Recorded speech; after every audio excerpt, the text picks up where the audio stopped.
There's a wonderful author named Natalie Goldberg. And if you haven't heard of Natalie Goldberg, she has written a number of books, but probably her most famous book is called Writing Down the Bones. And it's actually a book about writing. So she does all these workshops for writers, and she was a longtime student of Katagiri Roshi. And not surprisingly, her books have quite a lot of references to Zen in them. And Writing Down the Bones, to me, when I read it, is very much in the spirit of Tenzo Kyokun, Dogen's instructions to the cook. Dogen, when he wrote Tenzo Kyokun, intended it to be kind of a instruction manual to the monastery cook about how, at that time, it was usually a male, he should approach his work with the spirit of Zen.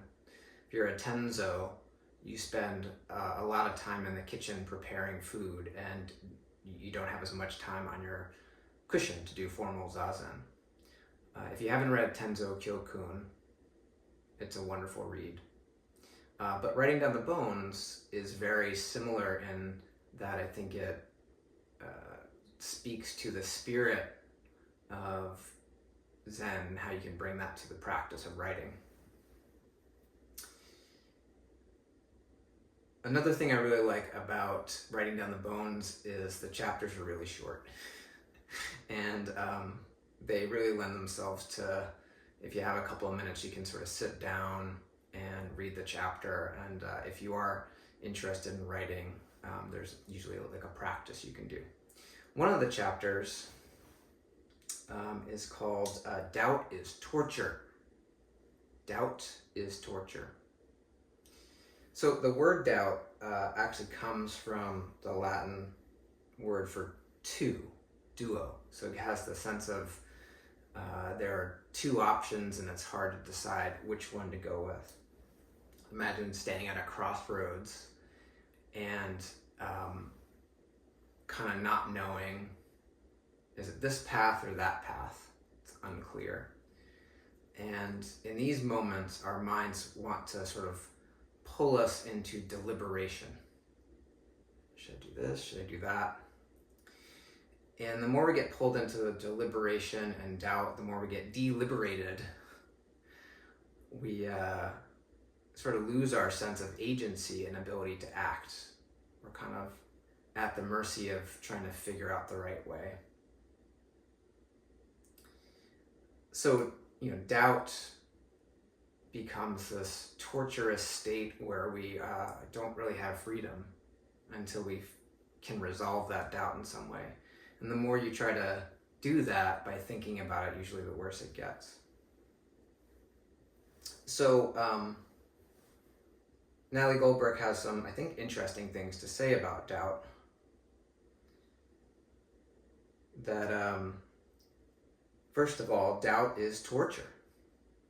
It's a pretty profound statement.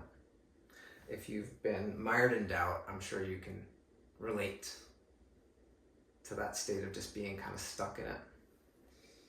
Doubt is torture. It will give, if we give ourselves fully to something, it will be clear when it might be appropriate to quit. It's a constant test of perseverance. So the antidote to doubt is commitment. Just getting started, fully giving yourself to something. That's a hard thing to do when you're in the middle of doubt because we want to know how it's going to turn out. Best way to know how if something's going to turn out is to give yourself fully to it. And when you do that, usually at some point your experience will tell you whether what you're doing is working or not. It'll be clear when it might be appropriate to quit, as Natalie says. She urges us, don't listen to doubt. It leads no place but pain and negativity. Don't pay attention to that voice of doubt. There's nothing helpful there. Instead, she says, have a tenderness and determination towards your practice, whether that be writing or zazen or whatever else you're doing.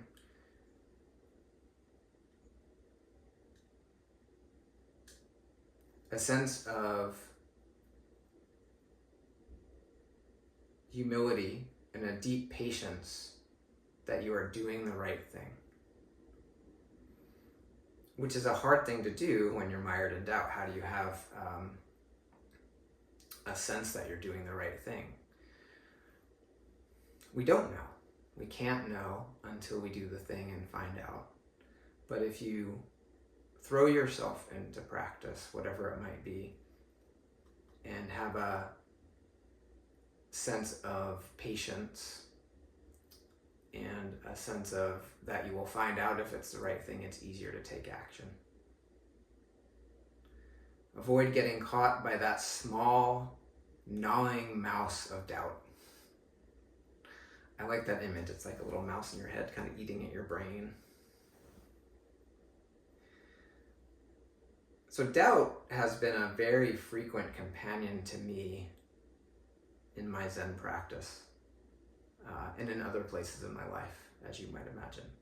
And I'm guessing it's your little mouse of doubt tends to show up squeaking in your ear, gnawing at your brain, especially in situations where there's something new or a challenge or a Monday morning, something like that.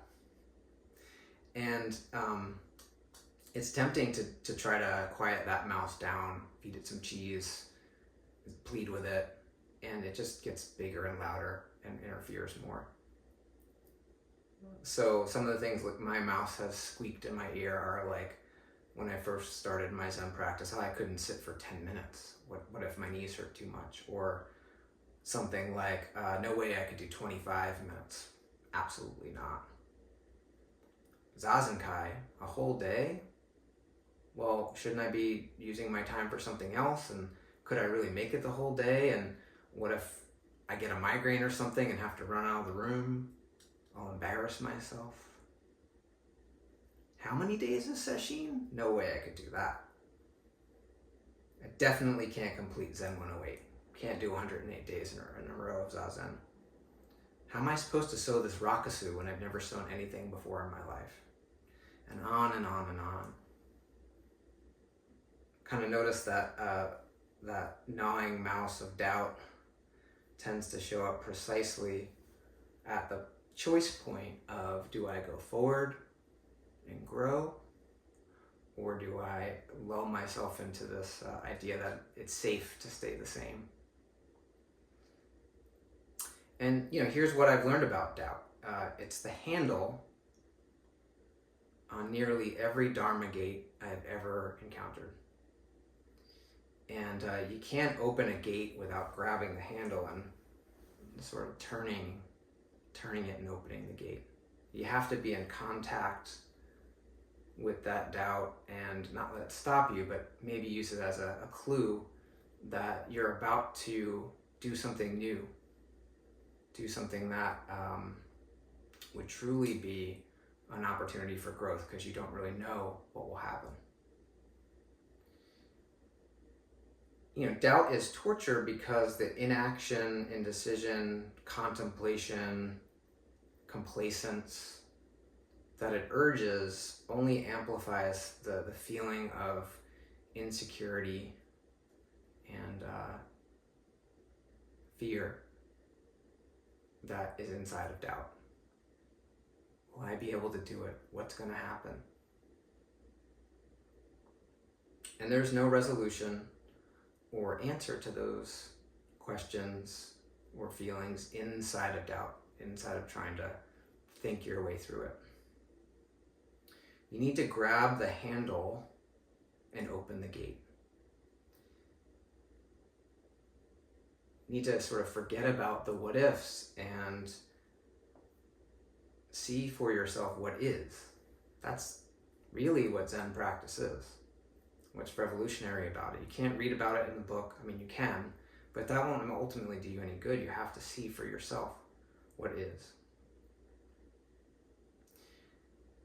You may have your doubts, and you may have your doubts about what to do about doubt. And I certainly have mine. But my practice includes doing things like giving Dharma talks. And I never know how it's going to go, how it's going to be received. And that really can't be my concern, because my practice is my practice. And when it comes to practice, we all need to choose. Do we give over ourselves fully to our practice and see what happens for ourselves? Or do we entrust our practice to the gnawing mouse of doubt? I'll leave that up to you.